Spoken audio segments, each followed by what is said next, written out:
চোখের সামনে নিজের কাজিনকে একটা লোককে নির্মম ভাবে হত্যা করতে দেখে ভয়ে জ্ঞান হারিয়ে ফেলে সুহাসিনী। প্রীতমের সামনেই একটি লোকের লাশ পড়ে আছে। লোকটির লাশ দেখে প্রীতমের ঠোঁটের কোণে তৃপ্তির হাসি দেখা দেয়। স্যার, দরজার সামনে একটা মেয়ে অসচেতন হয়ে পড়ে আছে। নির্ঝরের কথা শুনে হতভম্ব হয়ে যায় প্রীতম। দরজা অনুসরণ করে তাকাতেই প্রীতম দেখে দরজার সামনে সুহাসিনী অজ্ঞান হয়ে পড়ে আছে। সুহাসিনীকে এখানে এই অবস্থায় দেখে ভয় পেয়ে যায় প্রীতম। বাড়িতে কারো থাকার কথা নয় আজকে, তাহলে সুহাসিনী বাড়িতে কি করছে? এরকম নানান প্রশ্ন উকি দিচ্ছে প্রীতমের মনে। প্রীতম তার মনের সব প্রশ্ন এক পাশে রেখে দৌড়ে গিয়ে সুহাসিনীকে কোলে তুলে নেয়। আর একজন গার্ডকে উদ্দেশ্য করে বলে, লাশটি উধাও করে দেও, কেউ যেন জীবনেও জানতে না পারে যে এই লোকটি খুন হয়েছে। সবাই জানবে লোকটি নিখোঁজ। Okay sir. প্রীতম সুহাসিনীকে কোলে করে নিজের রুমে নিয়ে আসলো। তারপর একজন ডাক্তারকে কল দিয়ে বাড়িতে আসতে বলে। কিছুক্ষণের মধ্যেই ডাক্তার এসে হাজির বাড়িতে। ডাক্তার সুহাসিনীকে কিছুক্ষণ চেক করে বলে, অতিরিক্ত ভয় পাওয়ার জন্য জ্ঞান হারিয়ে ফেলেছেন উনি। আর সারাদিন মনে হয় কিছু খায়নি মেয়েটি, তাই দুর্বল হয়ে পড়েছে, সাথে ভয় পেয়েছে, তাই জ্ঞান হারিয়ে ফেলেছে। আমি কিছু মেডিসিন দিয়ে দিয়েছি, কিছুক্ষণের মধ্যেই ওনার জ্ঞান ফিরে আসবে। খাবার খাওয়ার পর ঠিক মতো মেডিসিন দিয়ে দিবেন। প্রীতম ডাক্তারকে বিদায় দিয়ে রান্নাঘরে যায় সুহাসিনীর জন্য খাবার নিতে। রান্নাঘরে গিয়ে দেখে কোনো খাবার নেই, থাকবেই বা কিভাবে?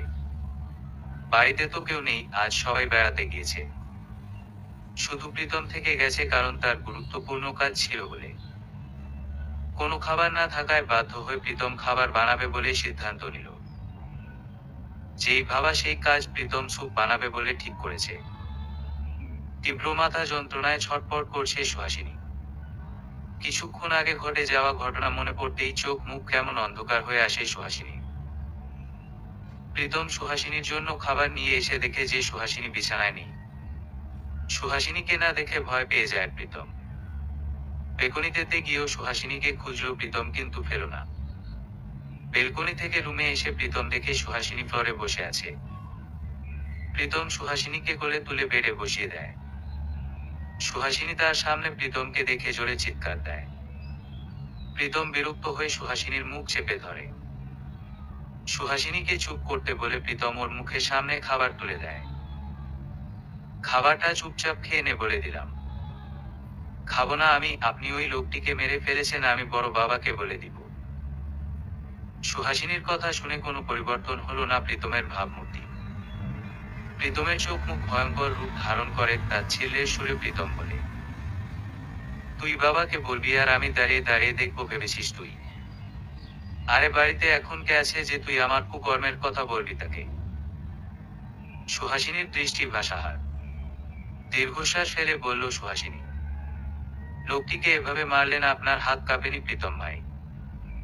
প্রীতমের চোখে মুখে তার ছেলের হাসি। প্রীতম কড়া কণ্ঠে বলল, খুন করা খুব সহজ সুহা, একবার খুন করলে বুঝবি যে কেমন লাগে কাউকে মারতে। যা গিয়ে সেসব সুন্দর করে খাবার খেয়ে নে। সুহাসিনীর বিপরীতেই বসে আছে প্রীতম। তার চোখে মুখে বরাবরের মতোই কুটির হাসি। আমি কোনো খুনির হাতে খাবার খাবো না, সরুন আমার সামনে থেকে। বলেই সুহাসিনী প্রীতমের হাতে থাকা সুপের বাটি মেঝেতে ফেলে দেয়। মুহূর্তের মধ্যেই বাটিটি ভেঙে টুকরো টুকরো হয়ে যায়। সুহাসিনীর করা কাণ্ডে প্রীতম হৃদয় কুঁচকে ফেলে। ভয়ঙ্কর কণ্ঠে প্রীতম বলে, খুব সাহস হয়েছে না তোর?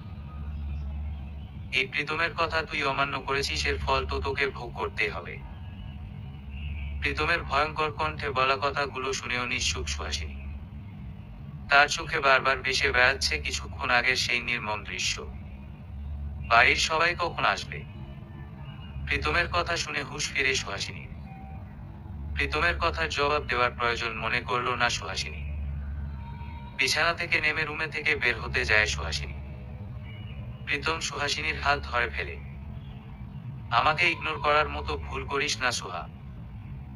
এর ফল ভালো হবে না, কিন্তু একটু আগে একজনকে খুন করেছি, নিজের চোখেই দেখেছিস তুই। আমার কথা অমান্য করিস না। আপনার কথা না শুনলেই কি করবেন শুনি? ওই লোকের মতো আমাকেও হত্যা করবেন নাকি? তাহলে শুনে রাখুন প্রীতম ভাই, আমি আপনাকে ভয় পাই না, তাই আমাকে হুমকি না দিয়ে নিজের কথা ভাবুন। বাড়ির সকলে আসলে আপনার আসল রূপ সবার সামনে প্রকাশ করব আমি। সুহাসিনীর কথা শুনে প্রীতমের মাঝে কোনো প্রতিক্রিয়া দেখা গেল না। প্রীতম সুহাসিনীকে নিজের কাছে টেনে নিয়ে কানে কানে ফিসফিস করে বলে, পারলে প্রমাণ করে দেখা যে প্রীতম খন্দকার খুন করেছে। বলেই প্রীতম সুহাসিনীর গালে আলতো করে ঠোঁট ছুঁয়ে দিল। প্রীতমের করা কাজে রেগে গিয়ে থাপ্পড় দেয় সুহাসিনী প্রীতমের গালে।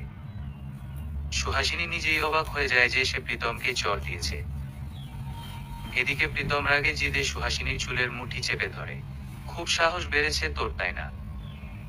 তুই প্রীতম খন্দকারকে থাপ্পড় দিয়েছিস? বা ভালোই সাহস তো তোর সুহা। প্রীতমের কথার কোনো জবাবই দেয় না সুহাসিনী। প্রীতম এখনো সুহাসিনীর চুল ধরে রেখেছে। সুহাসিনী ব্যথায় মৃদু চিৎকার দেয়, কিন্তু সেদিকে প্রীতমের খেয়াল নেই। লাগছে আমার, ছাড়ুন প্রীতম ভাই।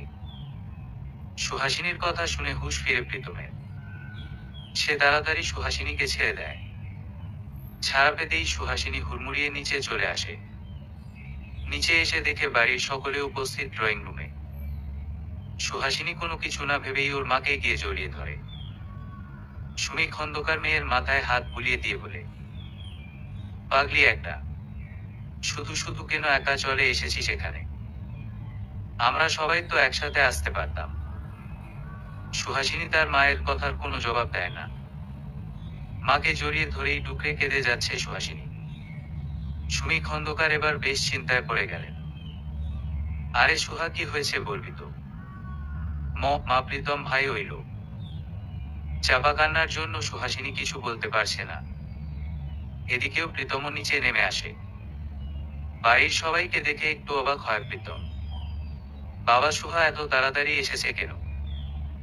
সবার তো একসাথে আসার কথা ছিল। আর বলিস না প্রীতম, সুহা কেমন মেয়ে তুই তো জানিসই। যে জায়গায় ওর মন বসে না সে জায়গায় ও কিছুতেই থাকবে না। তাই আমাদের না জানিয়েই চলে এসেছে, তাই আমরাও বাধ্য হয়ে চলে এসেছি। সুমি বেগমের কথা শুনে সুহাসিনী কেন বাড়িতে এসেছে তা বুঝতে পারল প্রীতম। প্রীতম গুরুত্বপূর্ণ কথা বলার মতো ভঙ্গি করে বলে, বাবা, আমি তো বিদেশ থেকে পড়াশোনা করে 1 মাস হলো বাড়িতে এসেছি এবং তোমার কোম্পানি সামলাচ্ছি। তা হঠাৎ আজ এসব কথা বলছিস কেন? প্রীতম সুহাসিনীর দিকে দৃষ্টিপাত করে বলল, ক্লাস 10-এ থাকতেই তো বিয়ে করিয়ে দিয়েছ।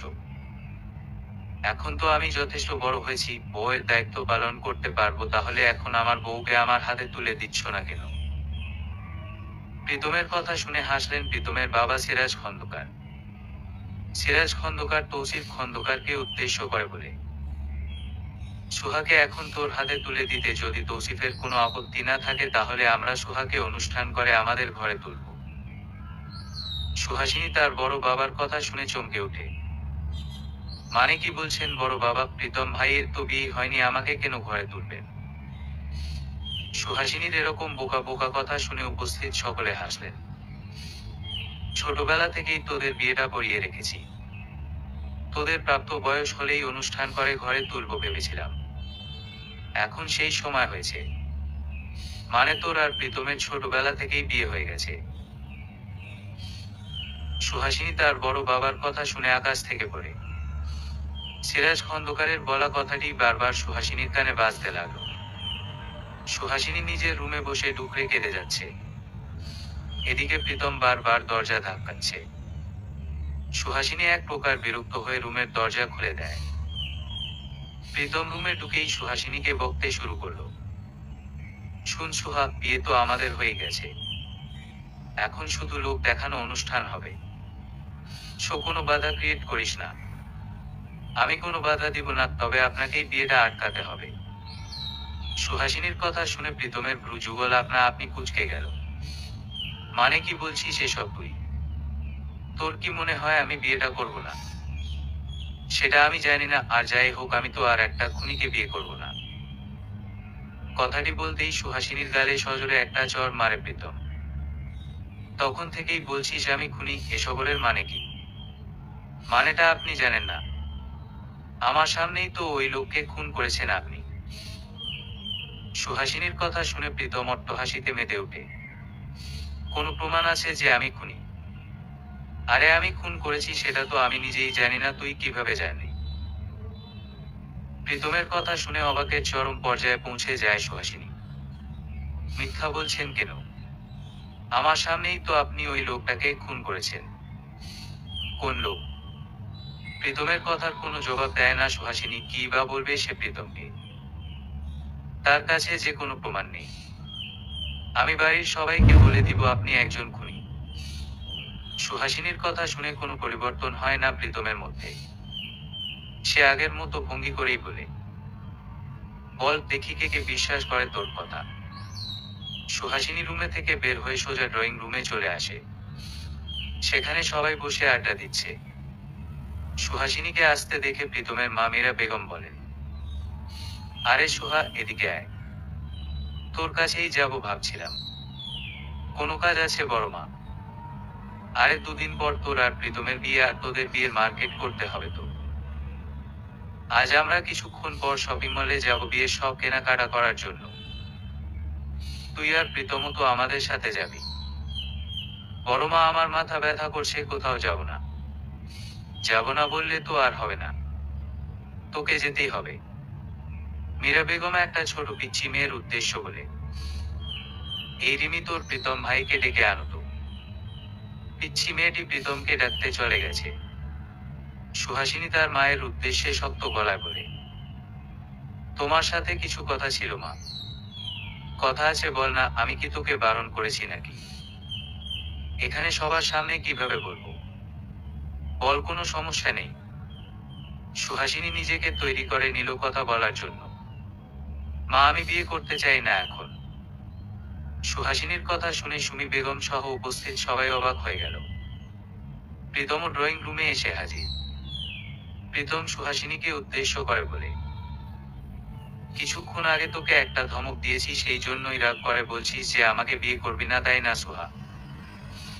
প্রীতমের কথা শুনে হতভম্ব হয়ে যায় সুহা। কখন প্রীতম তাকে ধমক দিল, আর কখনই বা প্রীতমের উপরে রাগ করেছে সে? আপনি উল্টা পাল্টা কথা বলেন কেন? আমি আপনাকে বিয়ে করতে চাই না, করবো না বিয়ে। আরে মা, তোমরা শপিং মলে যাওয়ার জন্য তৈরি হয়ে নাও, আমি সুহার সাথে কথা বলছি। ও যেহেতু আমার সাথে রাগ করেছে, তাই রাগ ভাঙানোর দায়িত্বও আমার।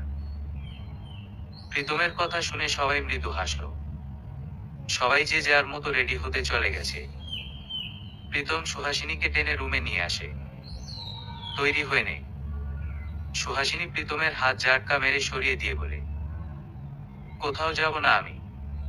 প্রীতম বিরক্ত হয়ে বলে, কানের কাছে ফ্যান ফ্যান করিস না। তাড়াতাড়ি রেডি হয়ে নে, না হলে আমি তোকে রেডি করে দিই। প্রীতমের কথা শুনে সুহাসিনী লজ্জায় পড়ে যায়। রুম থেকে বের হন বলছি। কেন? ঘুমাবো। সুহাসিনীর কথা শুনে কপাল কুঁচকে ফেলে প্রীতম। আলমারি খুলে একটা গাঢ় সবুজ রঙের শাড়ি বের করে বলে, পরিয়ে দিতে হবে। আমি শাড়ি পরতে পারি। প্রীতম সুহাসিনীর হাতে শাড়িটা ধরিয়ে দিয়ে বিছানায় শুয়ে পড়ে। আরে আপনি রুম থেকে বের হন। আমি কিভাবে শাড়ি পরবো আপনার সামনে? চোখ বন্ধ করছি, 10 মিনিটের মধ্যে শাড়িটা পরে নে। আর আমি তো তোর বিয়ে করা জামাই লাগি, পাশের বাসার রহিম মিয়া লাগি না নাকি? নির্লজ্জ কোথাকার, কথার মাঝে কোনো ভদ্রতা নেই। বলেই শাড়ি নিয়ে রুম থেকে বের হয়ে যায় সুহাসিনী।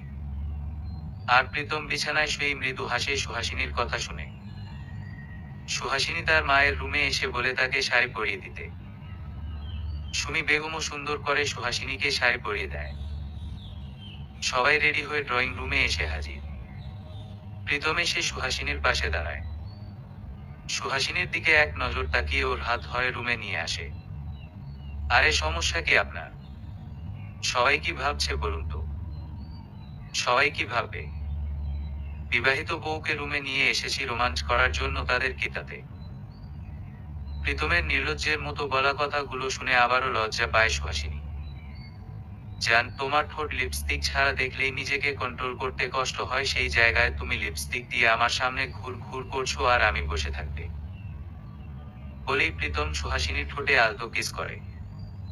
তারপর একটা টিস্যু নিয়ে সুহাসিনীর ঠোঁটের লিপস্টিক সযত্নে মুছে দেয় প্রীতম। যত্ন করে বেঁধে রাখা চুলগুলো ছেড়ে দেয় সুহাসিনী। একদম মিসেস প্রীতম খন্দকারের মতো লাগছে। প্রীতমের কথা শুনে মুখ ভিঞ্চিয়ে বলে সুহাসিনী। মিসেস নয়, মিস সুহাসিনী খন্দকার আমি। বলেই নিচে চলে আসে সুহাসিনী। প্রীতম ও সুহাসিনীর পিছন পিছন নিচে নেমে আসে। প্রীতমকে দেখে সবাই মিট মিট করে হাসছে। সুহাসিনী বুঝতে পারছে না সবাই কেন হাসছে। সুহাসিনীর ফুপির মেয়ে রিহা বলেই ফেলল, সুহা তোর লিপস্টিক চোরে চুরি করলো নাকি?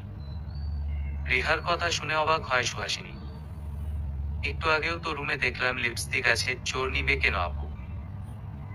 সুহাসিনীর এরকম বোকা বোকা কথা শুনে সবাই হাসতে হাসতে শেষ। বড়রা সবাই গাড়িতে গিয়ে বসে। রিহাও বাহিরে যেতে লাগলো গাড়িতে উঠবে বলে। যাওয়ার সময় রিহা সুহাসিনীর কানে ফিসফিস করে বলে, চিজু ঠোঁটে কোন দিন থেকে লিপস্টিক দেওয়া শুরু করেছে সোহা? রিহার কথা শুনে সুহাসিনী প্রীতমের দিকে তাকায়। প্রীতমের দিকে তাকাতেই সুহাসিনীর ইচ্ছে করলো লজ্জায় মাটিতে মিশে যেতে। ছি, বাড়ির সবার সামনে এগুলো। এই আপনার কি জ্ঞান নেই নাকি? প্রীতম এখনো দাঁড়িয়ে দাঁড়িয়ে ফোন টিপতে ব্যস্ত। সুহাসিনীর কথা শুনে প্রীতম ওর দিকে চোখ তুলে তাকায়। কি হয়েছে? আপনার ঠোঁটে লিপস্টিক।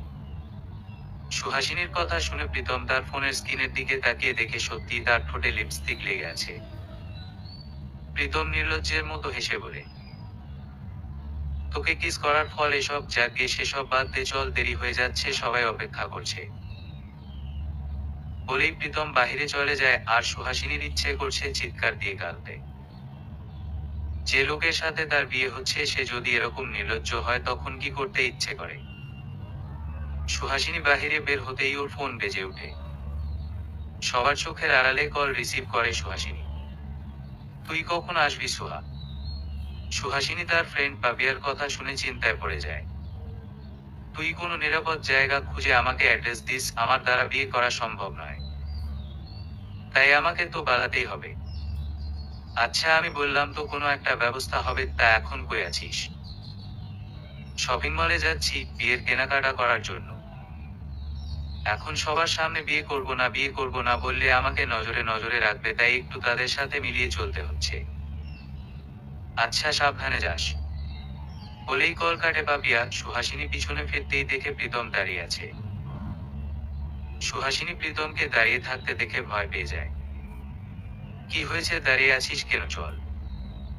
প্রীতমের কথা শুনে হাত ছেড়ে বাঁচো সুহাসিনী। আপনি যান, আসছি আমি। প্রীতম চলে যায়। সুহাসিনীও পিছন পিছন যায় প্রীতমের। সুহাসিনী আর প্রীতম দুজনেই গাড়িতে গিয়ে বসে। গাড়ি তার আপন গতিতে চলছে। সবাই গাড়ির মধ্যে গল্প শুরু করে দিয়েছে। গাড়ি এসে একটা শপিং মলের সামনে থামে। এক এক করে সবাই গাড়ি থেকে নামে। সুহাসিনী গাড়ি থেকে নেমে রিহার পাশে গিয়ে দাঁড়ায়। রিহা সুহাসিনীর দিকে তাকিয়ে এখনো মিটমিট করে হাসছে। শুন সুহা, সাবধানে থাকিস। আজকাল সবার লিপস্টিক চুরি হচ্ছে।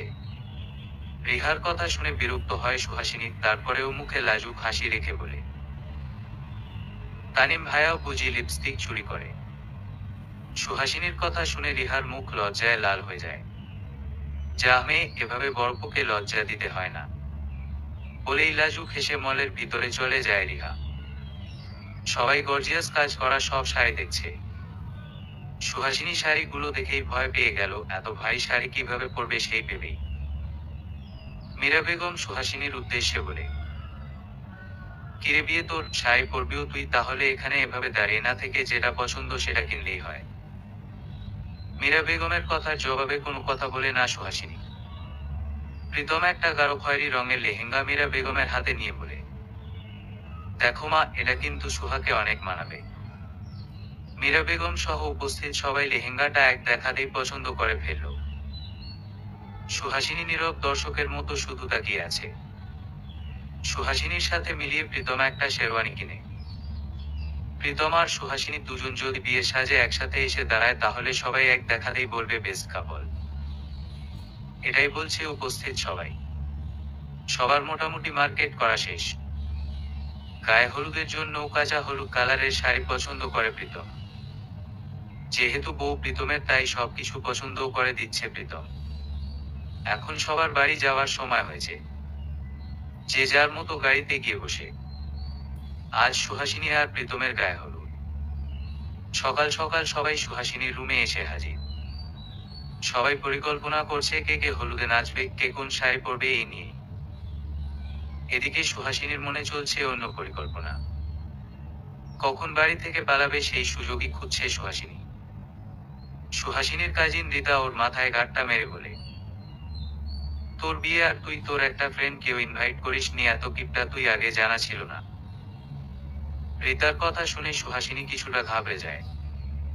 এই পরিস্থিতিতে পাপিয়াই ওকে রক্ষা করতে পারে। সুহাসিনী সবার মাঝখানে ফোনটা রেখে বলে, কেউ তো আর আমাদের শহরে থাকে না, পাপিয়াই আছে, ওকে ফোন দাও তোমরা। রীতা সুহাসিনীর ফোনটা নিতে যেতেই রিহাসও মেরে ফোন নিয়ে নেয় রীতার হাত থেকে। সুহাসিনী শুধু গালে হাত দিয়ে বসে বসে সবার কাণ্ড দেখছে। রিহা সুহাসিনীর ফোন নিয়ে একটা নাম্বার ডায়াল করে ফোন দেয়। রিং হওয়ার সাথে সাথেই ফোন রিসিভ হয়। ফোন রিসিভ হয়েছে শুনে সুহাসিনী অবাক হয়। তার গভীর বিশ্বাস ছিল পাপিয়া এখন হাত পা ছড়িয়ে ঘুমাচ্ছে। রিহা সুহাসিনীর সামনে তুড়ি বাজিয়ে বলে, নে কথা বল, এত মিস করছিস ওকে যে ঘুম থেকে উঠেই কল দিয়ে বসে আছিস। রিহার কথা শুনে ওর হাত থেকে ফোন নেয় সুহাসিনী। হ্যালো বলতেই বিপরীত পাশ হতে পুরুষালী কণ্ঠস্বর ভেসে আসে, আজকাল নাকি আমাকে একটু বেশি মিস করছিস। কণ্ঠটা চিনতে ভুল হয় না সুহাসিনীর, তারপরেও একবার নাম্বার চেক করে দেখে হ্যাঁ, এটা প্রীতমেরই নাম্বার। প্রীতমকে সবাই কল করেছে দেখে সুহাসিনী সবার দিকে একবার দৃষ্টিতে তাকিয়ে ফোন নিয়ে বেগুনিতে চলে আসে। শুনুন, আমাকে ভূতে ধরেনি যে আপনাকে মিস করব। রিহা আপু আপনাকে কল করেছে, হয়তো উনি আপনাকে মিস করে। বলেই কল কাটে সুহাসিনী। বেলকনি থেকে রুমে যাওয়ার জন্য পা বাড়াতেই দেখে সবাই ওর দিকে রাগি চোখে তাকিয়ে আছে। তোরা সব বেগুনিতে কেন? রিহা সুহাসিনীর হাত থেকে ফোন কেড়ে নিয়ে ওর কান ধরে বলে, বিয়ের আগেই বরকে ইগনোর করছিস বাহ, আর তোর বরকে আমি মিস করব কেন? সুহাসিনী বুঝেছে যে আজ সে সবার মাঝে ভালো করেই ফেসে গেছে। সবার মনোযোগ আকর্ষণ করার জন্য সুহাসিনী বলে, আমি হলুদে কাঁচা ফুলের মালা, গাজরা এসব দিয়েই সাজব, অন্য সব কৃত্রিম গহনা দিয়ে সাজব না। সবাই সুহাসিনীর কথা মনোযোগ দিয়ে শুনল। এই সুহা, তুই এটা আমাদের না বলে প্রীতমকে বললেই তো হয়। পারবো না, তুমি তোমার প্রীতম ভাই বন্ধুকে বলো। বলেই রুমে চলে আসে সুহাসিনী। রাত 10টা বাজে, সবাই মিলে সুহাসিনীকে তৈরি করে দিচ্ছে। সুহাসিনী প্ল্যান হলো গায়ে হলুদের অনুষ্ঠান শেষ হবে 1টা বাজে প্রায়। তারপরেই বাড়ি ছেড়ে চলে যাবে সে। এদিকে সুহাসিনীকে সাজানো শেষ। সবাই সুহাসিনীকে নিয়ে গিয়ে স্টেজে বসিয়ে দেয়। এক এক করে সব নিয়ম শেষ হচ্ছে।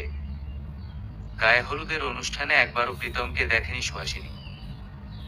গায়ে হলুদের অনুষ্ঠান প্রায় শেষের দিকে। সুহাসিনী আশেপাশে তাকিয়ে দেখে কেউ নেই। হঠাৎ ওর ফোন বেজে ওঠে। পাপিয়া কল করছে দেখে তড়িঘড়ি করে কল রিসিভ করে সুহাসিনী। শুন সুহাত, তোদের বাসার নিচে ভাইয়া অপেক্ষা করছে তোর জন্য। তুই ভাইয়ার সাথে আমার বাসায় চলে আসিস। কি হো, তোর ভাইয়াকে কেন পাঠিয়েছিস? আমি একাই আসতে পারতাম তোদের বাসায়। কিছু হবে না, তুই ভাইয়ার সাথে চলে আয়। আমি তোর অপেক্ষায় আছি। আর কেমন কাটলো হলু? সেসব পরে বলবো, এখন একমাত্র লক্ষ্য হলো পালানো। তোর ভাইকে থাকতে বল, আসি। বলেই কল কাটে সুহাসিনী। তড়িঘড়ি করে রুমে গিয়ে হলুদের শাড়িটা চেঞ্জ করে একটা কালো কুর্তি পরে নেয় সুহাসিনী। তারপর একটা চাদর মুড়ি দিয়ে বাড়ি থেকে বের হয়ে নিচে নেমে আসে। নিচে নেমে সুহাসিনী দেখে একটা ছেলে দাঁড়িয়ে আছে। সুহাসিনী ভেবেছে ওটাই পাপিয়ার ভাই হবে। সুহাসিনী দৌড়ে ওই ছেলেটার কাছে চলে যায়। পিয়াস ভাইয়া চলুন, দেরি হয়ে যাচ্ছে। বলেই সুহাসিনী ছেলেটার হাত ধরে টানে, কিন্তু ছেলেটি এক পাও নড়ল না। কি হয়েছে পিয়াস ভাইয়া, চলুন, দেরি হয়ে যাচ্ছে। ওই প্রীতম ভাই দেখলে মেরে ফেলবে আমায়। কথাটি বলার সাথে সাথেই সুহাসিনীর গালে একটি থাপ্পড় মারে ছেলেটি। সুহাসিনী গালে হাত দিয়ে অবাক হয়ে যায় তার সামনে থাকা ছেলেটিকে দেখে। সুহাসিনী গালে হাত দিয়ে মাঝ রাস্তায় দাঁড়িয়ে আছে। সুহাসিনীর বিপরীতে অবস্থান করছে প্রীতম। প্রীতমের চোখে মুখে গম্ভীর ভাব বিরাজ করছে।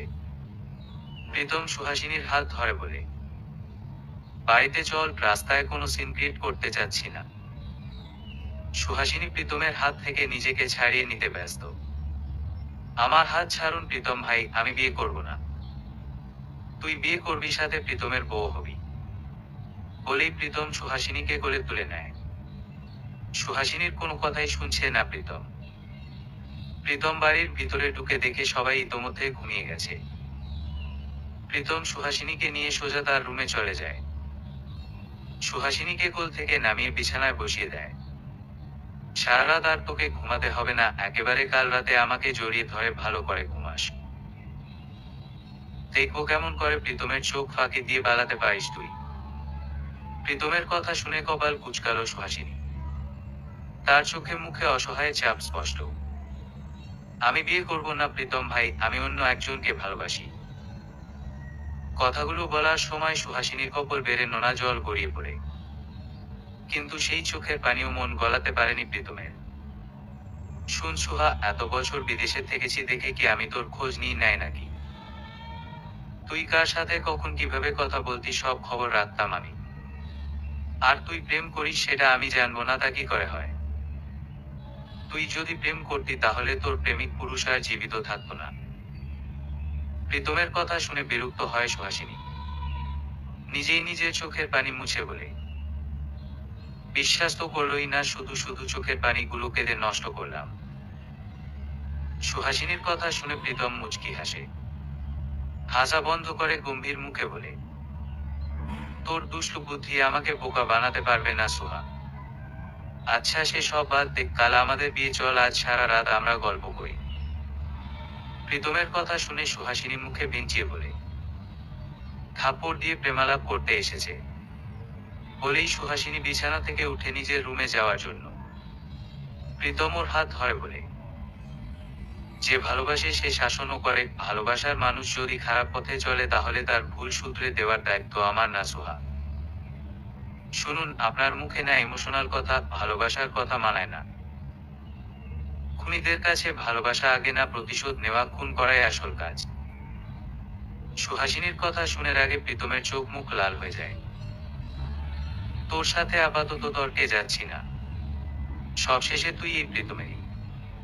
সুহাসিনী প্রীতমের কথাকে পুরো ইগনোর করে নিজের রুমে চলে যায়। প্রীতম রিহাকে মেসেজ করে বলে দেয় সুহাসিনীর সাথে থাকার জন্য। সকাল 7:30 বাজে, আড়মোড়া ভেঙে রিহা বিছানা থেকে নামে। রিহা বেডের দিকে তাকিয়ে দেখলো সুহাসিনী কোথাও নেই। সুহাসিনীকে না দেখে ভয় পেয়ে যায় রিহা। প্রীতম বারবার বলেছে সুহাসিনীর দিকে লক্ষ্য রাখতে। রুমের দরজাও খোলা, রিহা আর কোনো কিছু না ভেবে রুম থেকে বের হয়ে যায়। সবার আগে প্রীতমের কাছে যায় রিহা। প্রীতম রিহাকে এত চিন্তিত দেখে বলে, কি হয়েছে রিহা? প্রীতম, সুহা কই, ওকে কোথাও পাচ্ছি না। রিহার কথা শুনে হাসে প্রীতম। ও নিয়ে তোকে চিন্তা করতে হবে না, ও তার যোগ্য স্থানে আছে। বলেই সে স্থান ত্যাগ করে প্রীতম। রিহাও চিন্তা মুক্ত হয়। প্রীতম একটা অন্ধকার রুমে আসে, চেয়ারে একটা মেয়ে বাঁধা অবস্থায় পড়ে আছে। প্রীতম মেয়েটার কাছে গিয়ে পানি ছুঁড়ে মারে মুখে। চোখে পানি পড়তেই চোখ মেলে তাকায় সুহাসিনী। সুহাসিনীর এরকম ভীতু চাহনি দেখে বাঁকা হাসে প্রীতম। তোকে ভালোভাবে ঘরে তুলতে চেয়েছিলাম, কিন্তু তুই কি করলি? কাল রাতে একবার পালাতে গিয়েছিস, আজ ভোরে আবার সেই একই কাণ্ড করেছিস। পালাতে পেরেছিস এই প্রীতমের হাত থেকে। প্রীতমের কথার কোনো জবাব নেই সুহার কাছে। তার মুখে শুধু অসহায় ভাব বিরাজমান। বিয়ে করলে সবার সম্মান বাঁচবে, আর না করলে কেমন অপমান সহ্য করতে হবে পরিবারকে সেটা তুই নিশ্চয় জানিস। একদম পরিবার পরিবার করবেন না, যে পরিবার ছোটবেলায় বিয়ে পড়িয়ে রেখেছে এবং বিয়ের কথাও আমাকে জানায়নি, সেটা কেমন পরিবার? তারা এটা চিন্তা করেনি যে আমার পছন্দের কেউ আছে কিনা। ছোটবেলায় বিয়ে হয়েছে আর এখন সেই বিয়েকে কেন্দ্র করে সেই মানুষের সাথে আবার বিয়ে। এসব আগের যুগের নিয়মগুলো মেনে ছোটবেলায় বিয়ে দিয়ে আমার জীবনটা নষ্ট করে দিয়েছে এই পরিবার। সেটা তুই তোর পরিবারের কাছ থেকে বুঝে নে, কেন তোর সাথে এমন করেছে, আমার সাথেও তো অন্যায় করেছে। আমি তাদের কথা মেনে সেই অনেক আগে থেকেই তোকে সবকিছু ভুলে ভালোবেসেছি। তাহলে এখন যখন তোকে আপন করে পাওয়ার সময় হয়েছে, তখন কেন তুই এমন করছিস সোহা? জানেন প্রীতম ভাই, আমি খুব স্বার্থপর, কাউকে ভালোবাসতে পারি না। আরো আপনার একটা অসৎ কর্ম আমার সামনে এসে গেছে। তাহলে কিভাবে ভাবলেন আমি আপনাকে বিয়ে করব, ভালোবাসবো? সুহাসিনীর কথা শুনে চুপ হয়ে যায় প্রীতম। সে কিভাবেই বা সুহাসিনীকে বোঝাবে যে যাকে সে খুন করেছে সেই ব্যক্তি তার এবং পরিবারের সবার শত্রু। সে ভয়ঙ্কর সব মিথ্যা খুনের অপবাদে ফাঁসিয়েছে সুহাসিনী এবং প্রীতমের দাদুকে। অনেকভাবে ওই লোকের বিচার চেয়েছে আইনের লোকের কাছে, কিন্তু কেউ কোনো বিচার করেনি। তাই প্রীতম নিজের হাতেই আইন তুলে নিয়েছে। সুহাসিনীর বাঁধন খুলে দেয় প্রীতম। আলতো হাত বুলিয়ে দেয় সুহাসিনীর মাথায়। খুব ভালোবাসি তোকে সোহাগ, তোকে ছাড়া বাঁচবে না এই প্রীতম খন্দকার। প্রীতমের এই কোমল স্বরে বলা কথা শুনে বিরক্ত সুহাসিনী। আমি তো ভালোবাসি না আপনাকে, তাই আমার পিছনে ঘুরবেন না। বর বেশে তোর জন্য অপেক্ষা করব।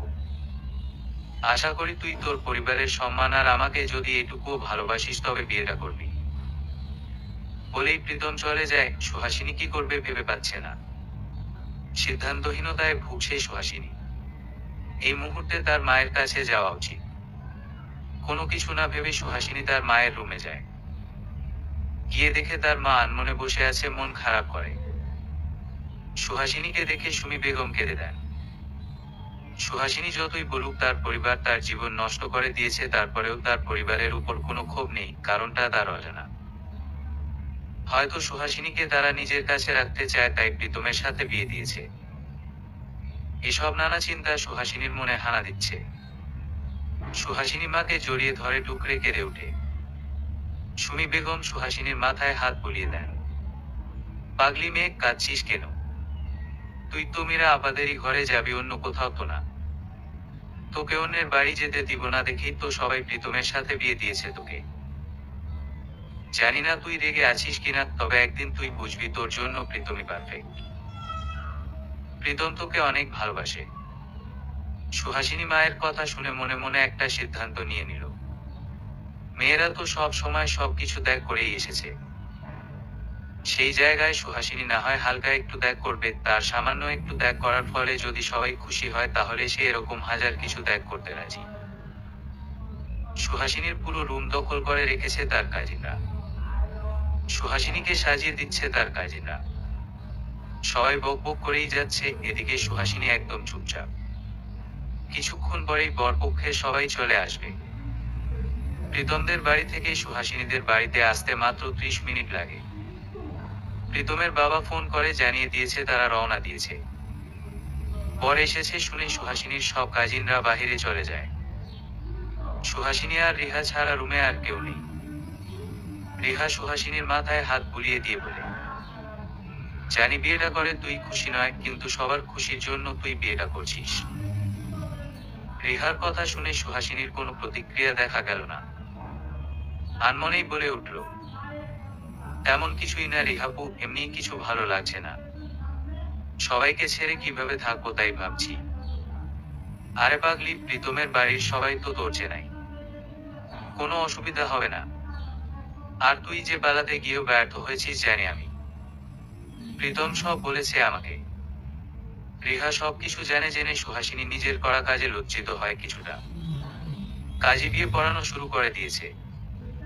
প্রীতমকে কবুল বলতে বলার সাথে সাথেই কবুল বলে দেয়। এখন সুহাসিনীর কবুল বলার পালা। একজন হুজুর আর প্রীতমের বাবা মিলে সুহাসিনীর রুমে আসে। সুহাসিনী আর রিহা দুজনেই বসেছিল। হুজুর সুহাসিনীকে উদ্দেশ্য করে বলে, সিরাজ খন্দকার ও মীরা বেগমের একমাত্র সন্তান প্রীতম খন্দকারকে বিয়ে করতে কি তুমি ইচ্ছুক? রাজি থাকলে কবুল বলো মা। হুজুরের কথা শুনে সুহাসিনীর বুকটা ছাদ করে ওঠে। কিছুক্ষণ পরেই সে একজনের বউ হবে। তার উপর সবকিছুর দায়িত্ব থাকবে, তাকে সবার খেয়াল রাখতে হবে। এত কিছুর দায়িত্ব আদৌ সে পালন করতে পারবে? সুহাসিনীকে এত গভীরভাবে চিন্তা করতে দেখে রিহা ওকে গাঁটটা মেরে বলে, আরে সোহা, বলে দে না কবুল। রিহার কথা শুনে ধ্যান ভাঙ্গে, কোনো কিছু না ভেবেই সুহাসিনী কবুল বলে দেয়। সবাই আলহামদুলিল্লাহ বলে রুম ত্যাগ করে। সুহাসিনীর বিদায়ের সময় ঘনিয়ে এসেছে। প্রীতম আর সুহাসিনী দুজনেই একত্রে দাঁড়িয়ে আছে। সবাই আপাতত পিক তুলতে ব্যস্ত তাদের। সুহাসিনীর মা ওর হাত নিয়ে প্রীতমের হাতে তুলে দেয়। এই হাত যেন কখনো আলাদা না হয়। প্রীতম, খুব আদরের মেয়ে যে সোহা আমার, ওর কিছু হলে যে আমি বাঁচব না, বলেই সুমি বেগম আঁচলে মুখে ডাকেন। সুহাসিনীর বাবা মেয়ের মাথায় হাত বুলিয়ে বলে, তোমার উপর এখন সিরাজ ভাইয়ের পরিবারের দায়িত্ব সোহা। আশা করি তুমি সবার খেয়াল রাখবে। প্রীতম এবং তুমি সারা জীবন এভাবেই একে অপরের পাশে থেকো, সেই দোয়াই করি। বলেই তৌসিফ খন্দকার সেই স্থান ত্যাগ করেন। কথাগুলো বলার সময় তৌসিফ খন্দকারের চোখ পানি চলে আসে। প্রীতম গাড়িতে উঠে সুহাসিনীকে উঠতে বলে। সুহাসিনী এখানে মূর্তির মতো দাঁড়িয়ে আছে। রিহা ওকে খোঁচা মেরে বলে, জানা সোহা, প্রীতম আর কত অপেক্ষা করবে। সুমি বেগম মেয়েকে জড়িয়ে ধরে টুকরে কেঁদে ওঠে। সুহাসিনী উমাকে জড়িয়ে কেঁদে ওঠে। সুমি বেগম নিজেকে সামলিয়ে বলে, কাঁদতে হয় না মা, তোর খুশি হওয়ার কথা এই যে তুই এখন আর সেই দায়িত্বহীন মেয়ে নয়। তুই এখন দায়িত্বশীল একটা বৌমা আর একজন পুরুষের বউ। নিজেকে উত্তম বউ হিসেবে প্রমাণ করতে হবে তোকে। সুহাসিনী তার মায়ের কথা খুব মনোযোগ সহকারে শুনল। তারপর গাড়িতে উঠে বসে সবার থেকে বিদায় নিয়ে নিজের নতুন ঠিকানায় যাচ্ছে সে। গাড়ির ভিতরে সুহাসিনী আর প্রীতম ছাড়া আর কেউ নেই। প্রীতম খুব মনোযোগ নিয়ে ড্রাইভিং করছে, আর সুহাসিনী বাহিরের দিকে তাকিয়ে আছে। নীরবতা ভেঙে প্রীতম বলে, মেয়েরা বিয়ের দিন এত ন্যাকামি করে কেন সোহা? প্রীতমের কথা শুনে অবাক হয় সুহাসিনী, মেয়েরা কিসের ন্যাকামি করে? সুহাসিনীকে চুপ থাকতে দেখে প্রীতম আবারও বলে, এই যে এত কষ্ট করে মেকআপ করেছিস, তারপর আবার কেঁদে কেটে একাকার অবস্থা করেছিস, সেটা মেয়েরা কেন করে সেটাই জানি না আমি। প্রীতমের কথা শুনে সুহাসিনী বিস্ফোরিত নয়নে তাকায় প্রীতমের দিকে। মেয়ে হয়ে জন্ম নিলে হয়তো বুঝতেন, মেয়েরা এত বছর যে বাড়িকে আপন করে জেনে এসেছে, সেই বাড়িকে ছেড়ে অন্য একটা অচেনা বাড়িকে আপন করে নিতে হয় মেয়েদের। তাদের কষ্ট আপনি কি বুঝবেন? আপনার কাছে তো সব নাটকই মনে হবে। সুহাসিনীর কথা শুনে চুপ হয়ে যায় প্রীতম। সে সুহাসিনীকে জ্বালাতন করার জন্য এমন কথা বলেছে, সেটা যে সুহাসিনী সিরিয়াসলি নিবে জানতো না প্রীতম। আবারও দুজনের মধ্যে নীরবতা বিরাজ করছে। সুহাসিনীরা ইতোমধ্যে বাড়িতে পৌঁছে গেছে। প্রীতম গাড়ি থেকে নেমে সুহাসিনী নামার জন্য গাড়ির দরজা খুলে দেয়। সুহাসিনীও ভদ্রমেয়ের মতো গাড়ি থেকে নেমে যায়। গাড়ি থেকে নেমে সুহাসিনী দেখে মীরা বেগম ও অন্যান্য মহিলারা দাঁড়িয়ে আছে। সুহাসিনীকে নামতে দেখে মীরা বেগম এগিয়ে আসেন। সুহাসিনী মীরা বেগমকে সালাম করে। মীরা বেগম সুহাসিনীকে বাড়িতে নিয়ে আসেন। সুহাসিনীকে ড্রয়িং রুমে বসতে বলে মীরা বেগম রান্নাঘরে যায়। এদিকে সব মহিলারা মিলে সুহাসিনীকে একের পর এক প্রশ্ন করে যাচ্ছে। সবার একত্রে করা সব প্রশ্ন শুনে সুহাসিনীর মাথা ব্যথা শুরু হয়। মীরা বেগম তা বুঝতে পেরে সুহাসিনীকে নিজের রুমে নিয়ে যান। কাবার থেকে একটা গোলাপি রঙের শাড়ি বের করে সুহাসিনীর হাতে দিয়ে পরে নিতে বলেন মীরা বেগম। সুহাসিনীও প্রাণ ফিরে ফেল মীরা বেগমের কথা শুনে। এত ভারী লেহেঙ্গা পরে সে নিজেই গরমে পাগল প্রায় অবস্থা। সুহাসিনী শাড়ি নিয়ে পড়তে চলে যায়। সুহাসিনী শাড়ি পরে বের হতেই মীরা বেগম একটা বাক্স তার দিকে এগিয়ে দেয়। এটাতে কি আছে বড় মা? মীরা বেগম বাক্সটি খুলে দেখায় সুহাসিনীকে। বাক্সের ভিতরে দুটো সোনার বালা আছে। মীরা বেগম খুব যত্ন সহকারে বালা দুটি সুহাসিনীর হাতে পরিয়ে দেয়। এই বালা দুটি তোর বড় বাবা আমার জন্য কিনেছে।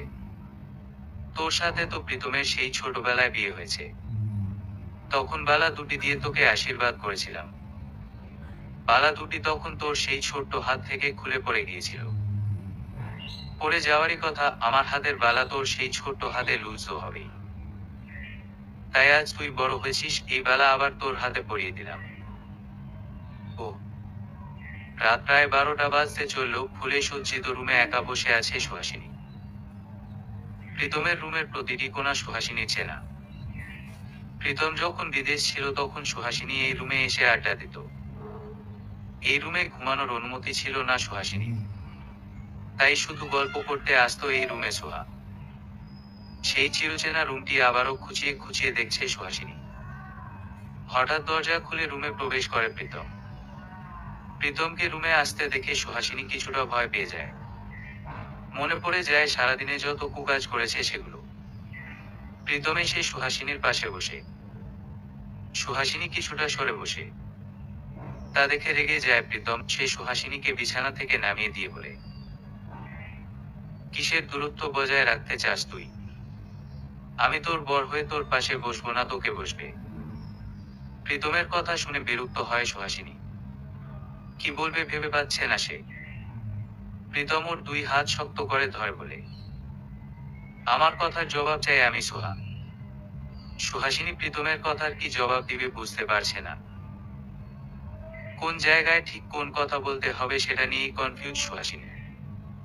সুহাসিনী ব্যথায় মৃদু আর্তনাদ করে বলে, লাগছে আমার প্রীতম ভাই। সুহাসিনীর কথা মনে হয় না প্রীতম শুনতে পেয়েছে। তার চোখে মুখে স্পষ্ট রাগ বোঝা যাচ্ছে। সুহাসিনী আবারও বলল, ব্যথা পাচ্ছি প্রীতম ভাই, সামান্য একটু সরেই তো বসেছি, তাতে এত রিক করার কি আছে বুঝতে পারছি না আমি।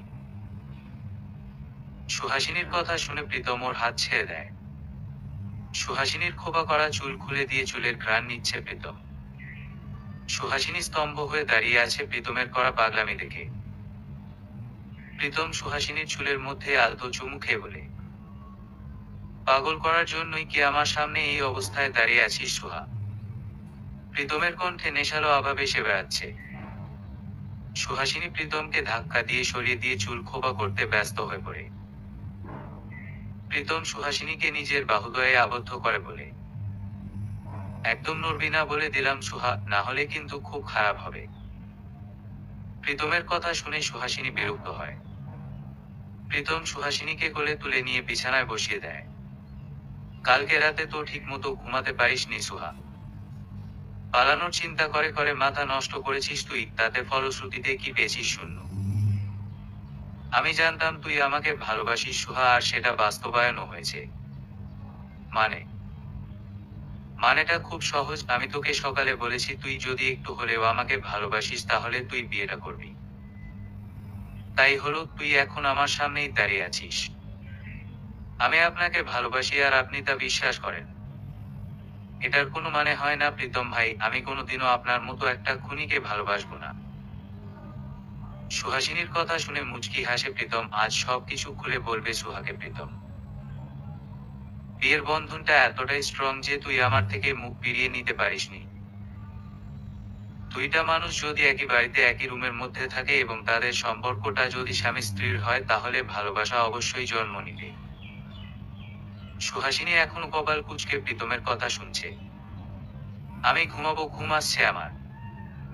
আগে তোকে আমার খুনি হওয়ার গল্পটা শোনাই।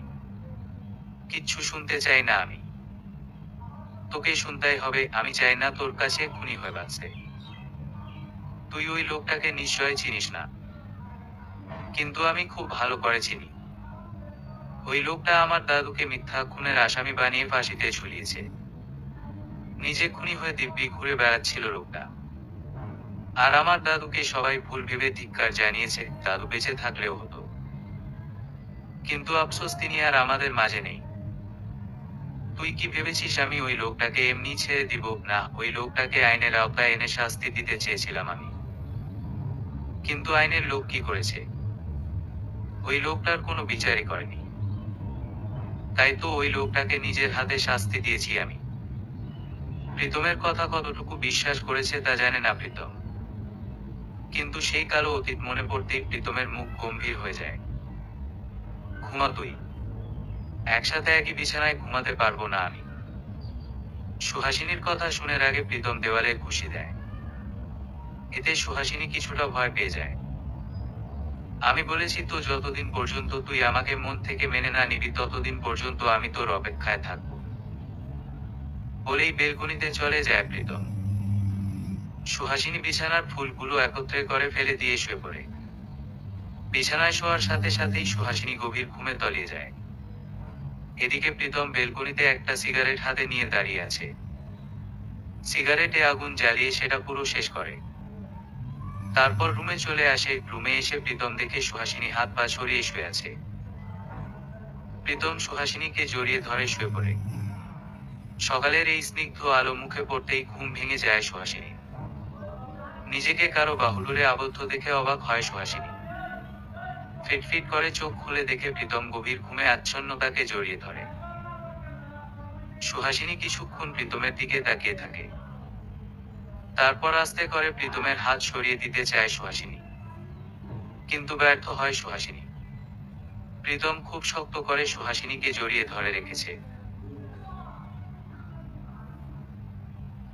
সুহাসিনী আবারও প্রীতমের হাত সরিয়ে দিতে চেষ্টা করে, কিন্তু প্রীতমের হাত জোড়া আরো শক্ত করে সুহাসিনীকে জড়িয়ে ধরো। প্রীতম সুহাসিনীর কপালে গাঢ় চুমু খায়। সুহাসিনী আর প্রীতমের মাঝে কোনো দূরত্ব নেই। প্রীতমের নিঃশ্বাস নেওয়ার শব্দও শুনতে পাচ্ছে সুহাসিনী। সকাল সকাল ঘুম থেকে উঠেই বউয়ের মিষ্টি মুখ হানাজে দেখে সে বড় ভাগ্য করে জন্ম নেয়। তার উপর বউয়ের হাতের উষ্ণ ছোঁয়া। যদিও আমার হাত সরিয়ে দেওয়ার জন্য তুই আমাকে স্পর্শ করেছিস, তারপরেও তোর হাতের ছোঁয়াটুকু তো পেলাম। সুহাসিনী প্রীতমের কথায় কান না দিয়ে বিছানা ছেড়ে উঠতে নেয়।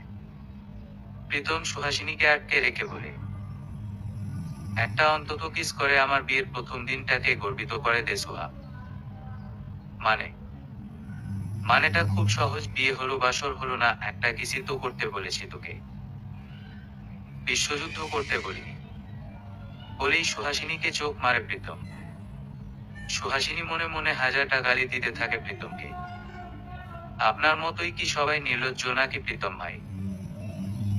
সবাই নির্লজ্জ কিনা জানি না, তবে এই প্রীতম খন্দকার হালকা একটু নির্লজ্জ। এবার থেকে তো আমার সাথেই থাকছিস, নিজেকে অভ্যস্ত করে নে। ছাড়ুন আমাকে, কত দেরি হয়ে গেছে ঘুম থেকে উঠতে। তুই তো চাস যে আমি তোকে জড়িয়ে ধরে এভাবেই শুয়ে থাকি। মানে কি বলছেন এসব আপনি? মানেটা তুই বুঝতে পারছিস না সোহা? অবুঝ বালিকা নাকি তুই? তোকে বলেছি আমাকে কিস করলে ছাড়া পাবি, না হলে না। তুই তো চাস আমি তোকে না ছাড়ি, তাই তো আমাকে কিস করছিস না। যত সব উল্টাপাল্টা কথা আপনার কাছেই আছে প্রীতম ভাই।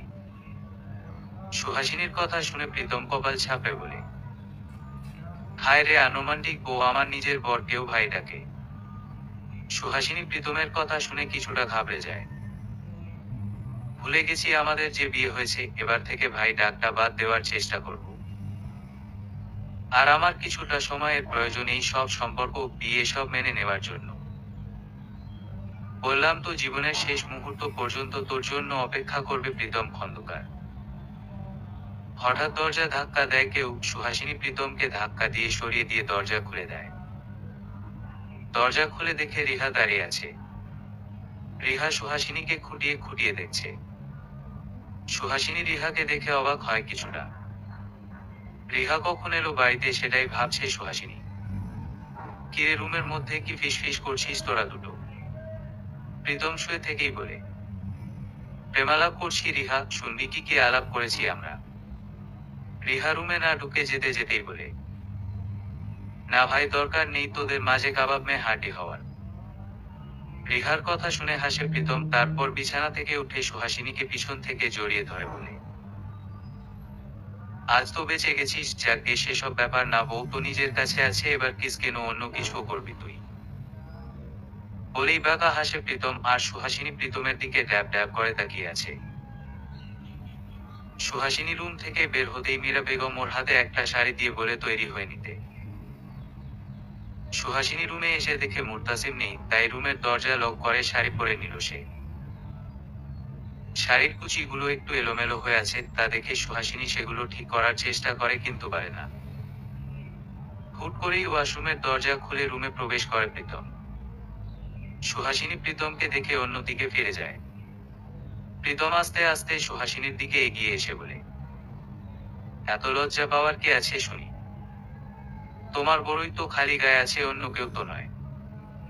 সরুন সামনে থেকে, শাড়ির কুচি ঠিক করছি দেখছেন না? প্রীতম একবার সুহাসিনীকে ভালোভাবে পরখ করে নিল, দেখে সত্যিই সুহাসিনীর শাড়ির কুচি এলোমেলো হয়ে আছে। প্রীতম সুহাসিনীর সামনে হাঁটু গেড়ে বসে পড়ে খুব যত্ন করে সুহাসিনীর শাড়ির কুচিগুলো সমান করে দিল। সুহাসিনী প্রীতমের কাজে পুরোধ হয়ে গেল। সুহাসিনী প্রীতমের সামনে থেকে সরে এসে ড্রেসিং টেবিলের সামনে গিয়ে চুল বেঁধে নেয়।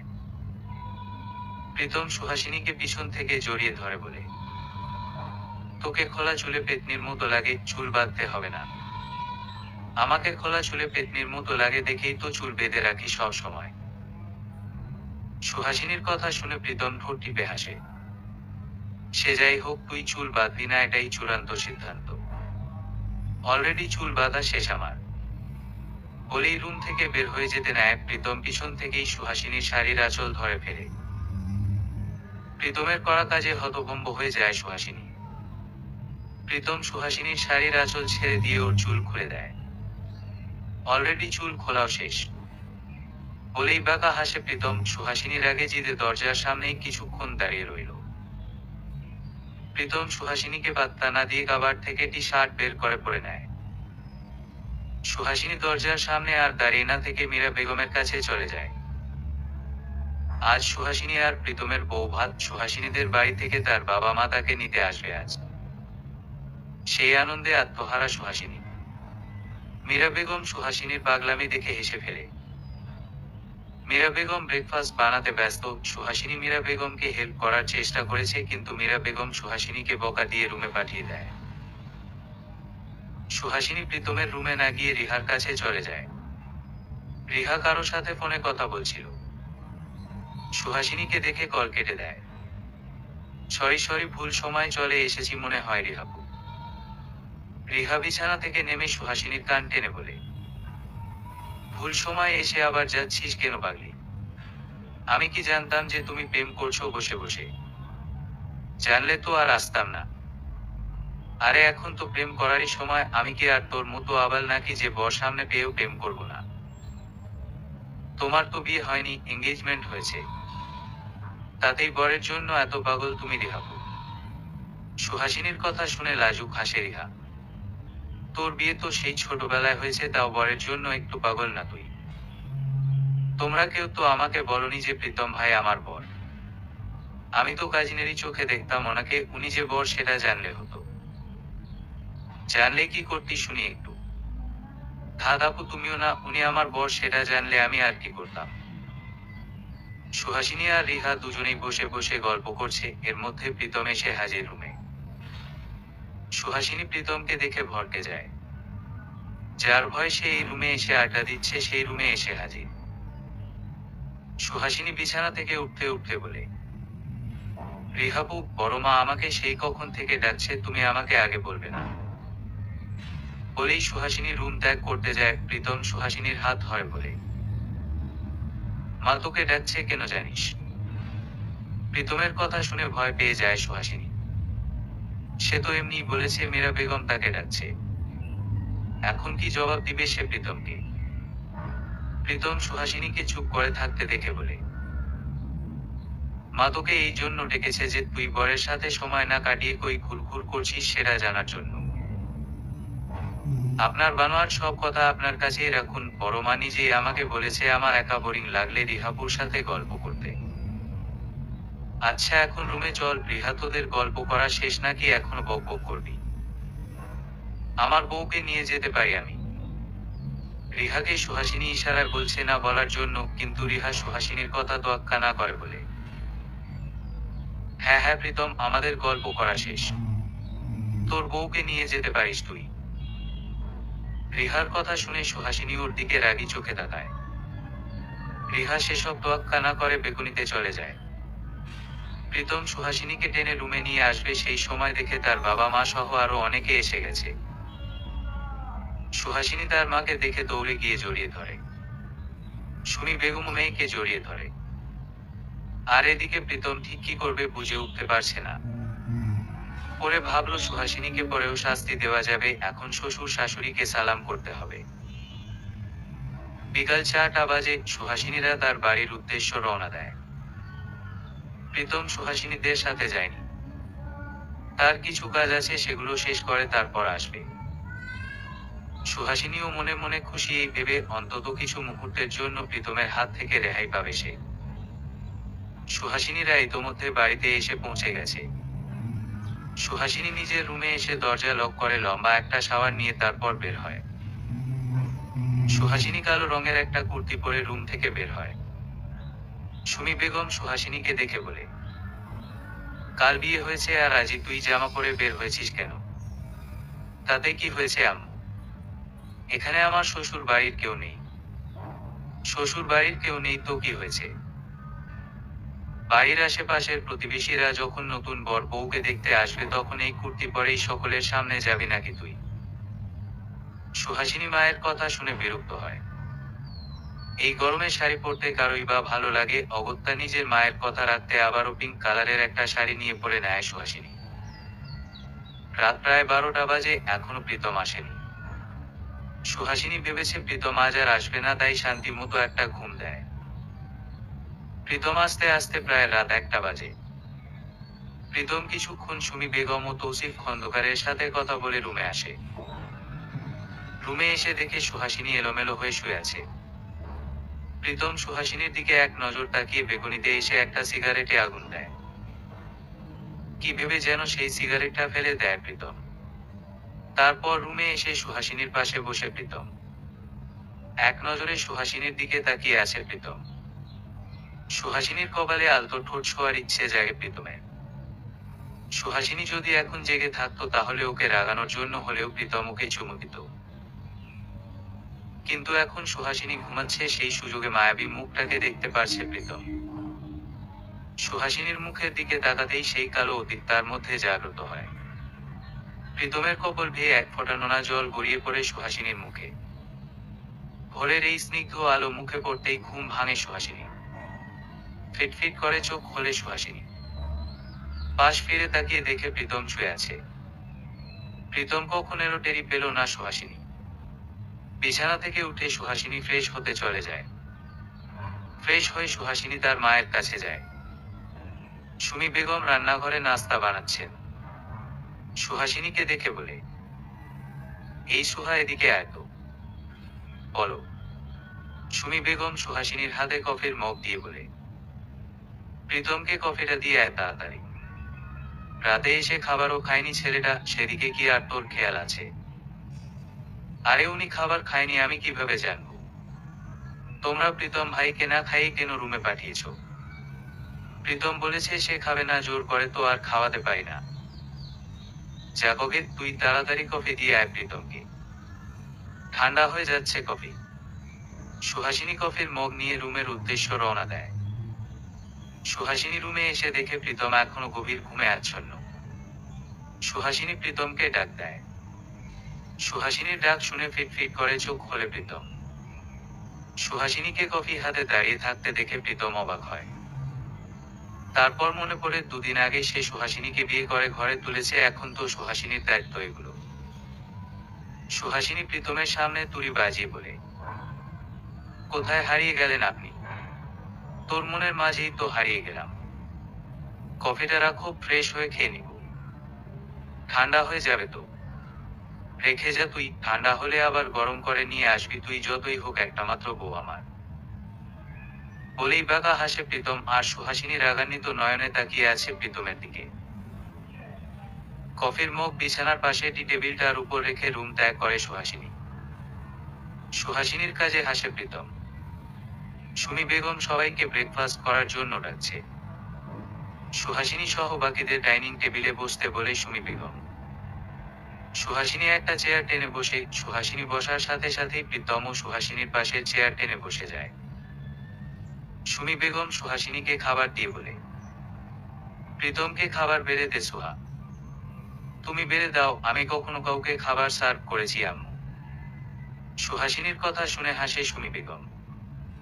বিয়ে হয়েছে, এখন তো বরকে এবং শ্বশুর বাড়ির সবাইকে খাবার বানিয়ে খাওয়াতে হবে তোর। সুমি বেগমের কথা শুনে চুপ হয়ে যায় সুহাসিনী। প্রীতম সুহাসিনীর হাত থেকে খাবার নিয়ে বলে, এটা আমার কাকাইয়ের বাড়ি, সো আমি নিজেই নিজের খাবার বেড়ে খেতে পারবো। ছেলেটার কপাল খারাপ তোর মতো মেয়েকে বিয়ে করে। তো ছেলেটা আমাকে বিয়ে করেছে কেন? ওটা তো আমরা তোদের বিয়ে দিয়েছি। আচ্ছা কাকিমা, আমরা কিন্তু সন্ধ্যায় বাড়ি ফিরে যাব। প্রীতমের কথা শুনে উপস্থিত সবাই চমকে যায়। তৌসিফ খন্দকার প্রীতমকে বলে, মানেটা কি প্রীতম? সবেমাত্র কাল এসেছিস বাড়িতে আর আজই যাওয়ার জন্য পাগল হচ্ছিস কেন? আসলে কাকাই, বাবা তার অফিসের সব দায়িত্ব আমার উপর দিয়ে দিয়েছে। এখন নাকি বাবা আর অফিস সামলাতে পারবে না। সবকিছুর দায়িত্ব ভালোভাবে বুঝে নিতে হবে, তাই তো বাড়িতে তাড়াতাড়ি যেতে হবে।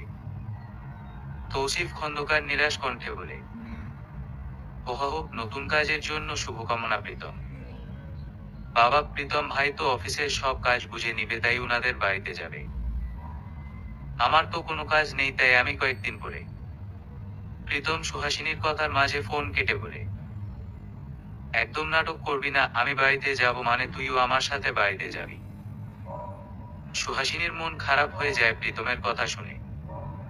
সেদিকে নজর নেই প্রীতমের, সে তো খাবার খেতে ব্যস্ত এখন। আর সুহাসিনীর তো খাবার গলা দিয়ে নামছেই না প্রীতমের কথা শুনে। বিকাল প্রায় 5টা বাজে প্রীতম সুহাসিনীর কাছে এসে বলে, তাড়াতাড়ি তৈরি হয়ে নে, আমরা কিছুক্ষণ পরেই রওনা দিব। আপনি যান, আমি রেডি হয়ে নিচে আসছি। সুহাসিনীর কথা শুনে প্রীতম নিচে চলে যায়। সুহাসিনী রেডি হয়ে নিচে নেমে আসে। বাবা মাকে বিদায় দিয়ে গাড়িতে উঠে বসে সুহাসিনী। গাড়ি তার আপন গতিতে চলছে, দুজনের মাঝে নীরবতা বিরাজ করছে। আস্তে আস্তে সূর্য ডুবে গিয়ে অন্ধকার নেমে আসে। সুহাসিনী বাহিরের দিকে তাকিয়ে আছে। প্রায় 7টা বেজে গেছে, এখনো সুহাসিনী বাড়ির রাস্তাটা চিনতে পারল না। সুহাসিনী আর চুপ করে না থেকে বলে, শুনুন, আমরা কোথায় যাচ্ছি? এখনো যে আপনাদের বাড়ির রাস্তাটা চিনতে পারলাম না আমি। তোকে বিক্রি করে দিতে যাচ্ছি আমি। প্রীতমের কথা শুনে হতভম্ব হয়ে যায় সুহাসিনী। সে হাসবে না কাঁদবে সেটাই ভাবছে। বিক্রি যখন করবেন, একটা কিউট ছেলের কাছেই দিয়ে দিন আমাকে। আপনার ফ্যাচ ফ্যাচ আর সহ্য করতে হবে না আমার। সুহাসিনীর কথা শুনে জোরে গাড়ি ব্রেক করে প্রীতম। গাড়ি থেকে নাম বলেই গাড়ি থেকে নিজেও নামে প্রীতম। সুহাসিনীও গাড়ি থেকে বের হয়ে আসে। প্রীতম ঠিক কি করতে চাইছে এখনো বুঝতে পারেনি সুহাসিনী। প্রীতম সুহাসিনীর হাত ধরে টেনে নিয়ে যায় একটা টং দোকানের সামনে। দুটো মাটির কাপে করে চা নিয়ে এসে সুহাসিনীর হাতে এক কাপ চা দিয়ে বলে, বিক্রি করলে একটা মেয়ের কাছেই করব, ছেলের কাছে নই। সই চিন্তা বাদ দিয়ে আমাকে নিয়ে স্বপ্ন বুনতে শুরু কর। প্রীতমের কথা শুনে সুহাসিনী মুখ ভেঙচিয়ে বলে, আমার বয়স গেছে আপনাকে নিয়ে স্বপ্ন দেখতে। আমরা কোথায় যাচ্ছি সেটা বলুন। হানিমুনে যাচ্ছি। প্রীতমের কথা শুনে সুহাসিনীর হেঁচকি উঠে যায়। আরে আস্তে, এত অবাক হওয়ার কি আছে? বিয়ে হয়েছে, হানিমুনে যাব, এটাই তো স্বাভাবিক। আপনি মিথ্যা কথা বলে আমাকে নিয়ে এসেছেন। বাবা মাকেও মিথ্যা বলেছেন। আমি কাউকে মিথ্যা বলিনি, বাড়ির সবাই প্ল্যান করেই আমাদের সাজেক পাঠিয়েছে। মানে আমরা সাজেক যাচ্ছি। এত দূর কোনোদিন গিয়ে পৌঁছাবো আমরা? কাল সকালের মধ্যেই পৌঁছে যাব। চলুন না আমরা ফিরে যাই, এখনো সময় আছে তো। সুহাসিনীর কথা শুনে বিরক্ত হয় প্রীতম। মানুষের বউরা চায় বরকে নিয়ে ঘুরতে যেতে, আর প্রীতমের কাজিন বউ চায় বাড়িতে ফিরে যেতে। ভেবেই কান্না পাচ্ছে প্রীতমে। কি হচ্ছে, কথা বলছেন না কেন? তোর এই রোমান্টিক কথাবার্তা শুনে আমার কথা বলার ইচ্ছে মরে গেছে। হানিমুনে যাওয়ার ইচ্ছে মরেনি প্রীতম ভাই। আরে না, হানিমুনে নিয়ে তোকে রোমান্টিক বানিয়ে তারপর আনবো। ছোটবেলায় আব্বুকে কত করে বলতাম সাজেক নিয়ে যাওয়ার জন্য। তাই আব্বু বিরক্ত হয়ে জামাইয়ের সাথে সাজেক পাঠিয়ে দিচ্ছে। ছোটবেলায় তো কাকাইয়ের মাথা চিবিয়ে খেছিস ঘুরতে নিয়ে যাওয়ার জন্য। এখন না হয় বরের সাথেই ঘুরতে গেলি, সমস্যা কোথায়? সমস্যা তো নেই, কিন্তু আমি যেতে চাই না আপনার সাথে কোথাও। প্রীতম সুহাসিনীর কথা কানে না দিয়ে চায়ের দাম দিয়ে গাড়িতে গিয়ে বসে। সুহাসিনীও গাড়িতে গিয়ে বসে। কিরে, তুই না বললি আমার সাথে কোথাও যেতে চাস না, তাহলে এখন গাড়িতে কেন উঠলি? মানে আমি একা মাঝ রাস্তায় দাঁড়িয়ে থাকবো নাকি? Is your wish. দিন হলে আপনার সাথে আর বসে থাকতাম না এখানে, কিন্তু এখন তো রাত, বাহিরে প্রচুর ভূত আছে। সুহাসিনীর কথা শুনে মুখ টিপে হাসে প্রীতম। সুহাসিনীরা সাজেক এসে পৌঁছায় রাত 2টা বাজে। ঢাকা থেকে সাজেক আসতে প্রায় 9 ঘন্টা লাগে। মেঘপুঞ্জি রিসোর্টে উঠেছে সুহাসিনী আর প্রীতম। মেঘপুঞ্জি রিসোর্টের 4টা কটেজের মধ্যে একটাতে তারা উঠেছে। সুহাসিনী তো এসেই গভীর ঘুমে তলিয়ে গেছে। মেঘপুঞ্জি রিসোর্ট বাহিরে থেকে দেখতে কুঁড়েঘরের মতো হলেও ভিতরে গেলে মন জুড়িয়ে যায়। প্রীতম রুমের পর্দা সরিয়ে বারান্দায় যায়। মধ্যরাতে আকাশটা দেখতে অন্যরকম এক ভালো লাগা কাজ করছে প্রীতমের মাঝে। বারান্দায় রাখা দোলনায় বসে প্রীতম। সারাদিন তীব্র গরম পড়লেও এখন হালকা ঠান্ডা পড়ছে। প্রীতমের মনে পড়ে যায় আজ থেকে প্রায় 14 বছর আগের কথা। অতীত। প্রীতম তখন 10ম শ্রেণীর শিক্ষার্থী, পড়াশোনাতে বেশ ভালো সে। বাবা মায়ের এবং পরিবারের সবার খুব প্রিয় ছিল প্রীতম। ছোটবেলা থেকেই প্রীতমের সাথে সুহাসিনীর বিয়ে দিবে বলে সবাই ভেবে রেখেছে। বিষয়টা সবাই জানলেও প্রীতম জানত না। প্রীতমের ক্লাসেরই একটা মেয়ে, নাম তার তুলি।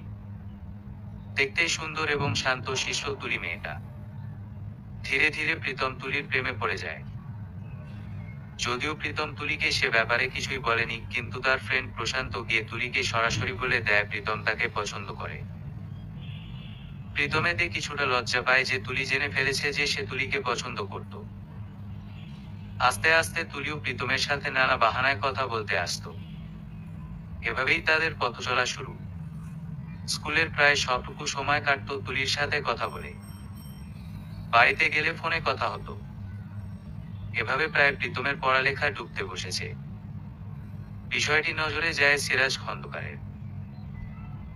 ছেলের পিছনে ভালোভাবে নজর রেখে বুঝতে পারেন যে তার ছেলের জীবনে কেউ এসেছে। মেয়েটার ব্যাপারে খোঁজ নিয়ে দেখেন যে মেয়েটার পরিবারের প্রায় সবাই বিদেশে থাকে। তুলিকে দেখে পছন্দ হয় না সিরাজ খন্দকারের। ছেলেকে অনেক মারধর করেও তুলির থেকে আলাদা করতে পারেনি। ইতোমধ্যে তুলির পরিবারও তাদের সম্পর্কের কথা জেনে যায়। তুলি তার নানার বাড়িতে থাকতো, তার বাবা মা জাপান থাকে। তুলির বাবা মা তাকে ও জাপানে নিয়ে যায়। এদিকে প্রীতমকেও বাসা থেকে বের হতে দেওয়া হতো না। সিরাজ খন্দকারের মতে 9-10 বয়সটা আবেগের বয়স। এই বয়সে অনেককেই ভালো লাগবে। ভালো লাগার পর সেই মানুষকে আপন করে পাওয়ার ইচ্ছে জাগে মনে। কিছুদিন পর সেই ইচ্ছে মরে যায়। তাই এই বয়সে কারো প্রেমে না পড়ে প্রাপ্তবয়স হোক, তারপর না হয় প্রেম ভালোবাসা এসব নিয়ে ভাবা উচিত। তুলি জাপান চলে যাওয়ার পর প্রীতম পাগল প্রায় অবস্থা হয়ে যায়। সিরাজ খন্দকার অনেক কষ্টে ছেলেকে সামলে রেখেছেন। যখন প্রীতমকে একেবারে সামলানো যাচ্ছিল না, তখন সবাই মিলে সিদ্ধান্ত নিল কিছুদিন পর এসএসসি এক্সাম, তারপর প্রীতমকে আমেরিকাতে পাঠিয়ে দেওয়া হবে পড়ালেখা করার জন্য। তার আগে সুহাসিনীর সঙ্গে তার বিয়ে দিয়ে দেওয়া হবে, যেন সে নতুন করে অন্য কারো প্রেমে না পড়ে। অন্য কাউকে নিয়ে ভাবতে গেলে যেন সুহাসিনীর কথা মনে পড়ে তার জন্য। ঠিক তাই হলো, একজন হুজুরের মাধ্যমে কালেমা পড়িয়ে রাখে তাদের। ছোট সুহাসিনীর বয়স তখন মাত্র 5 বছর ছিল। তারপর আমেরিকায় পাঠিয়ে দেওয়া হয় প্রীতমকে। আস্তে আস্তে সবকিছু ভুলে পড়াশোনায় মনোযোগ দেয় আর সুহাসিনীকে মন প্রাণ জুড়ে ভালোবাসার চেষ্টা করে। বর্তমান। অতীতের কথাগুলো মনে পড়তেই প্রীতমের মুখ গম্ভীর হয়ে যায়। আবার তার হাসি পায় এই ভেবে যে তুলিকে সে ভালোবেসেছে তার কথা এখন আর তার মনেই পড়ে না।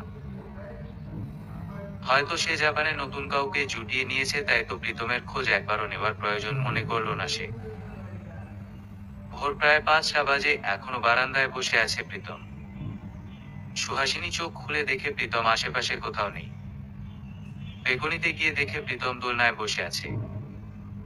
সুহাসিনী প্রীতমের কাছে গিয়ে বলে, চলুন না আমরা বাহিরে থেকে ঘুরে আসি। সুহাসিনীর কথা শুনে উঠে দাঁড়ায় প্রীতম। সুহাসিনীর হাত ধরে বলে, তৈরি হয়ে নে, আমিও তৈরি হয়ে নিচ্ছি। সুহাসিনী খুশি মনে রেডি হতে চলে যায়। কি পরবে সেটাই ভেবে পাচ্ছে না সুহাসিনী। পরে একটা বেগুনি রঙের জর্জেটের গাউন বের করে পরে নেয়। প্রীতম কালো পাঞ্জাবি পরে বের হয়ে আসে, এক দেখাতেই ফিদা হয়ে যায় সুহাসিনী। চুলগুলো জেল দিয়ে পরিপাটি করা প্রীতমের। সে তার হাত দুটোকে বুকের মধ্যে বন্দি করে রেখে চেয়ারের সাথে হেলান দিয়ে সুহাসিনীর দিকেই তাকিয়ে আছে। কিরে, হারিয়ে গেছিস নাকি? প্রীতমের কথা শুনে সুহাসিনীর হুঁশ ফিরে। চলুন যাই। সুহাসিনী আর প্রীতম কটেজ থেকে বের হয়। দুজনে এমন ভাবে হাঁটছে মনে হচ্ছে যেন তারাই একমাত্র পারফেক্ট কাপল। দেখতে যেমন দুজনকে বেশ মানিয়েছে, তেমনি একে অপরের হাত ধরে হাঁটছে, এর চেয়ে ভালো রোমাঞ্চকর দৃশ্য আর কি হতে পারে। অথচ তাদের মনের মাঝে যে এত দূরত্ব আছে তা কেউ কল্পনাও করতে পারবে না। সুহাসিনীও আস্তে আস্তে প্রীতমকে ভালোবাসতে শুরু করেছে। সবুজে ঘেরা পুরো রাস্তা, গত রাতে বৃষ্টি হওয়ার ফলে রাস্তা পুরো পিছলে হয়ে আছে। রাস্তায় আশেপাশে অনেক বড় বড় গর্ত আছে। একবার পড়ে গেলে আর বাঁচার সম্ভাবনা নেই। সুহাসিনীরা যে জায়গায় এই মুহূর্তে আছে, খুব সাবধানে হাঁটতে হবে এখান দিয়ে। একটু অসাবধান হলেই পাহাড়ের নিচে পড়ে যাবে। প্রীতম খুব যত্ন করে সুহাসিনীর হাত ধরে রেখেছে, যেন সুহাসিনীর পা পিছলে না যায়। হঠাৎ থেকে একটা মেয়ে এসে প্রীতমকে জড়িয়ে ধরে। মেয়েটার পাশে একটা ছেলেও আছে। প্রীতম সম্ভবত মেয়েটাকে চিনতে পারল না, তাই মেয়েটাকে ছাড়িয়ে নিয়ে বলে, সমস্যা কি? এভাবে রাস্তার মাঝে জড়িয়ে ধরার মানে কি? প্রীতমের কথা শুনে মেয়েটি অবাক হয়ে যায়। ভাঙা ভাঙা ভাবে বাংলাতে বলে, আরে প্রীতম, তুমি আমাকে চিনতে পারছো না? আমি তুলি। শুধুমাত্র তোমায় ভালোবাসি বলে আমি জাপান থেকে ছুটে চলে এসেছি মোমো আর পাপাকে না বলে। ভেবেছি অনেক তো হলো দূরে থাকা, এবার তো আর দূরে থাকতে পারবো না আমি, তাই তো 7 সমুদ্র 13 নদী পাড়ি দিয়ে তোমার কাছে চলে এলাম। তুলির কথা শুনে স্তম্ভ হয়ে যায় প্রীতম। এত বছরে সে তুলিকে ভুলে সুহাসিনীকে ভালোবাসতে শুরু করেছে। তার দ্বারা সুহাসিনী ছাড়া আর কাউকে ভালোবাসা পসিবল না। প্রীতমকে চুপ করে থাকতে দেখে তুলি আবারও বলে, আরে প্রীতম, তোমার মনে নেই কত আনন্দ করতাম আমরা? ক্লাস ফাঁকি দিয়েও ঘুরতে যেতাম, একজন আরেকজনকে ফুচকা খাইয়ে দিতাম। তুমি এসব ভুলে গেলি? তুলির কথাগুলো সুহাসিনীর বুকে বিষের ছুরির মতো আঘাত করে। চোখ বেড়ে অজরে পানি পড়ছে সুহাসিনী। এসব কিছু সহ্য করতে না পেরে কয়েক পা পিছিয়ে যেতেই সুহাসিনী পাহাড়ের উপর থেকে পড়ে যায়। এতক্ষণে সবার নজর সুহাসিনীর দিকে যায়। প্রীতম চিৎকার করে বলে, সুহাসিনী। প্রীতম পাগলের মতো সুহাসিনীকে ডাকতে লাগলো, কিন্তু সুহাসিনীর কোথাও কোনো খোঁজ নেই। প্রীতম আস্তে আস্তে পাহাড়ের পাথর ধরে নিচে নামতে যায়। তুলি প্রীতমকে বাধা দিয়ে বলে, আরে মেয়েটাকে যে এমন করছো তুমি, রাস্তা দিয়ে নেমে তারপর ওর কাছে যাও। প্রীতম তুলির কথায় পাত্তা না দিয়ে রাস্তা দিয়ে দৌড়ে নিচে সুহাসিনীকে খুঁজতে চলে যায়। প্রীতম নিচে নেমে আসতেই দেখে সুহাসিনীর নিথর দেহটা পড়ে আছে মাটিতে। প্রীতম তাড়াতাড়ি সুহাসিনীকে কোলে তুলে নিয়ে হাসপাতালে যাওয়ার উদ্দেশ্য রওনা দেয়। হাসপাতালে এনে ভর্তি করায় সুহাসিনীকে। ডাক্তার জানায় যে মাথায় আঘাত লেগেছে, তাই অনেক রক্তক্ষরণ হয়েছে, তাই জরুরি বি পজিটিভ রক্ত লাগবে। প্রীতম তার পরিচিত অনেকজন মানুষকে কল করে, সবাই রক্ত দিতে চায়, কিন্তু ঢাকা থেকে সাজেক আসতে প্রায় 8-9 ঘন্টা সময় লাগে। প্রীতমের অবস্থা পাগল প্রায়। এদিকে বাড়ির সবাই একের পর এক কল দিয়েই যাচ্ছে। সবাই নাকি সাজেকের উদ্দেশ্য রওনা দিয়েছে। প্রীতম কি করবে? একা হাতে সুহাসিনীর পাশে থাকবে নাকি রক্ত জোগাড় করবে? হঠাৎ কেউ প্রীতমের কাঁধে হাত দেয়। প্রীতম পিছনে তাকিয়ে দেখে তুলি দাঁড়িয়ে আছে। চোখ মুখ কেমন ফুলে আছে, হয়তোবা কান্না করেছে তাই চোখ ফুলে আছে। তোমার ওয়াইফের কিছু হবে না প্রীতম, তোমার ওয়াইফকে আমি রক্ত দিব, আমার রক্তের গ্রুপও বি পজিটিভ। তুলির কথা শুনে প্রীতম অবিশ্বাস্য চোখে তুলির দিকে তাকায়। সে কি বলে যে তুলিকে ধন্যবাদ দিবে সেটাই ভুলে গেছে। সুহাসিনীকে রক্ত দিয়ে বাঁচিয়ে নিয়েছে তুলি। ডাক্তার বলেছে এখন সে বিপদমুক্ত। ঠিকমতো রক্ত জোগাড় করতে না পারলে বড় কোনো অঘটন ঘটে যেত। সুহাসিনীকে রক্ত দিয়েছে তুলি, সেই জন্য কৃতজ্ঞ প্রীতম। সে ভাবে তুলির কাছে সে ঋণী হয়ে গেছে। তারপরেও সে তুলির জন্য কিছু করতে পারেনি। তুলি আবারও জাপানে ফিরে যাবে বলেছে খুব শিগগিরই। তাই সে হাসপাতাল ত্যাগ করে আরো আগেই চলে যায়। এর মধ্যেই একজন নার্স খবর দেয় সুহাসিনীর জ্ঞান ফিরে এসেছে। প্রীতম দৌড়ে সুহাসিনীর কাছে চলে আসে। সুহাসিনী বারবার শুধু একটি নামই বলছে, প্রীতম ভাই। সুহাসিনীর ডাক শুনে প্রীতম ওর পাশে গিয়ে বসে। সুহাসিনীর মাথায় হাত বুলিয়ে দেয়। সুহাসিনী ফিটফিট করে চোখ খুলে তাকায়। প্রীতমকে সামনে দেখে সুহাসিনী জড়িয়ে ধরে ওকে। টুকরে কেঁদে বলে, আমি আপনাকে হারাতে পারবো না প্রীতম ভাই। আমার চোখের সামনে কেউ আমার ভালোবাসাকে নিজের বলে দাবি করবে, এটা অন্তত আমি মেনে নিতে পারবো না। আপনি কেন বাঁচালেন আমাকে, কেন? বলেই আবারও কান্নায় ভেঙে পড়ে সুহাসিনী। প্রীতম সুহাসিনীকে এক হাতে আগলে নিয়ে বলে, আরে পাগলি, কে তোর ভালোবাসার মানুষের দিকে নজর দিয়েছে? আমি তো এখানে একদম ঠিকভাবে দাঁড়িয়ে আছি তোর সামনে। ওই মেয়ে কি বলেছিল আপনি শুনেননি নাকি? বলেছে আপনার জন্য কাউকে কিছু না বলে জাপান থেকে চলে এসেছে। ও তো জানতো না যে আমি ম্যারিড, তাছাড়া ও আমাকে নিয়ে যেতে এসেছে আর আমি ওর সাথে চলে যাব নাকি? আসলেই তুই একটা বোকা মেয়ে। প্রীতমের কথা শুনে চুপ হয়ে যায় সুহাসিনী। এর মধ্যেই সুহাসিনীরা যে কেবিনে আছে সেখানে বাড়ির সবাই প্রবেশ করে। বাড়ির সবাই ভিতরে প্রবেশ করে হকচকিয়ে যায়। প্রীতম সুহাসিনীকে জড়িয়ে ধরে রেখেছে। এতে প্রীতম এবং সুহাসিনী তারা দুজনও ঘাবড়ে যায়। পরক্ষণেই প্রীতম সুহাসিনীকে ছেড়ে দেয়। সুহাসিনী লজ্জায় কারো দিকে তাকাতে পারছে না। সুমি বেগম আর মীরা বেগম দুজনেই সুহাসিনীর পাশে বসে। সুহাসিনীর মাথায় সুমি বেগম হাত বুলিয়ে দিয়ে বলে, আমার রত্নকে আমার আল্লাহ আবার আমার বুকে ফিরিয়ে দিয়েছেন। এক মুহূর্তের জন্য নিজেকে পাগল পাগল লেগেছিল তোকে ছাড়া। এদিকে প্রীতম একা তোর জন্য কেঁদে কেটে একটা অবস্থা করে ফেলেছে। ছেলেটা তোর জন্য এত পাগল আগে জানা ছিল না। সুমি বেগমের কথা শুনে সুহাসিনী একবার প্রীতমের দিকে আর চোখে তাকায়। প্রীতমও সুহাসিনীর দিকেই তাকিয়েছিল। ফলে দুজনেরই চোখাচোখি হয়। সুহাসিনী প্রীতমের দিক থেকে চোখ সরিয়ে নেয়। মীরা বেগম প্রীতমকে উদ্দেশ্য করে বলে, যে সুহাসিনীকে রক্ত দিয়ে বাঁচিয়েছে সে কোথায়?